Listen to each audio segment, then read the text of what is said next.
Well, this week's Meet the Mustangs segment, we bring in starting pitcher Preston Felgate. And Preston, seems like every summer there's a new guy that steps in and becomes the ace of the staff. Dixon Marble's putting up great numbers as well. He's right up there too, but through your first 3 starts, no earned runs. Do you feel like you're kind of fitting into that mold with this team right now?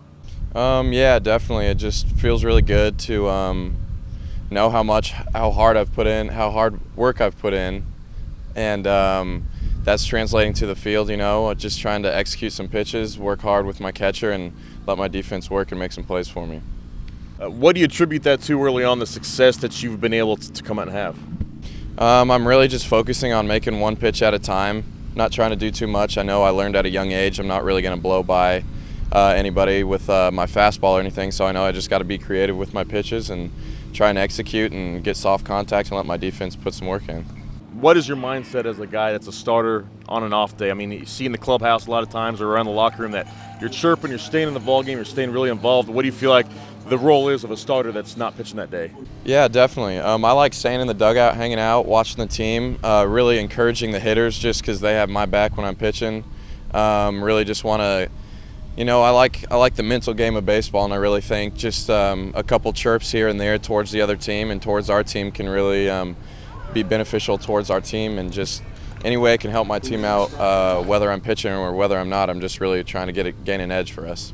What is that clubhouse like a little bit? It seems like there are a few loud guys, a lot of quiet guys. Does it change a little bit behind closed doors? Behind closed doors, I don't know. We're just a bunch of guys that like having fun. We play that music real loud in there after some wins, like having fun. We just like being around each other, hanging out on the field and off the field. So that's bringing some good camaraderie towards the team and showing some success on the field. An ERA just over 3 last year at William Jewell, then obviously coming in putting up huge numbers here.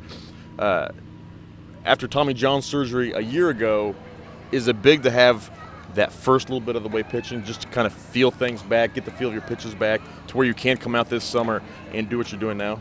Yeah, definitely. Last spring was kind of questionable on my comeback, whether I was going to pitch a little bit or not, and it was still pretty early in the recovery process, so but I was all healed up and ready to go, so I thought I'd give it a shot last spring, pitched pretty well, and I was ready enough to come out here this summer and just try and continue doing what I was doing. And you have a medical redshirt, so you have 1 more year left at William Jewell, right? Yes, sir. When you kind of look at where your career is right now and what you're doing right now, do you foresee that career after baseball? Is that something you're really pushing toward right now?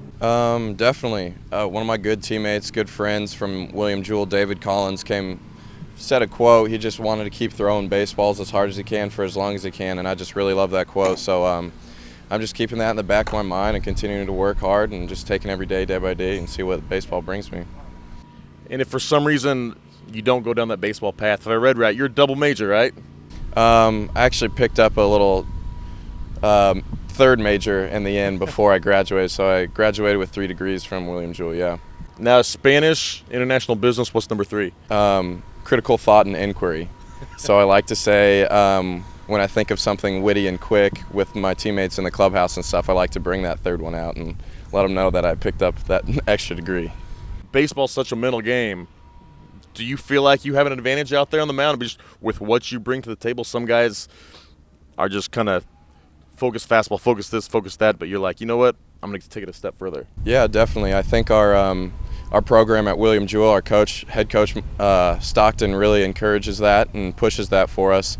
And I think it really translates to the field, especially me being through now 4 seasons of college ball in the spring. So I'm considered an older guy, and just having those games and innings under my belt, I really think I have an edge along with the mental side.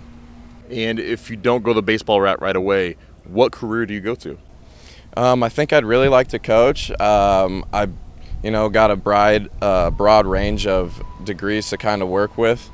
But I just would really like to stay in baseball as long as I could, and not trying to think about too much after that right now. I feel like we'll see baseball for a while, international CEO later. Yeah, definitely. And now you've trimmed up right now. We're used to kind of the long mane and the chops early in the summer. It's gone. Yeah. But do you have the best hair on the team, the best facial hair as well? Asperger was pretty good last year, but pretty good. The facial hair thing, the mustache is something, again, at William Jewell we do. Our coach likes us being all clean cut. He doesn't care about long hair, but he'll let us grow a little bit of sideburns and a mustache. So me and my boys at school rock a mustache, and that's what I keep it going for. It worked for the Yankees. Why not William Jewell too, right? Exactly. All right, Preston, I appreciate your time today. Thank you very much. For more on the Mustangs, check out their website, stjoemustangs.com.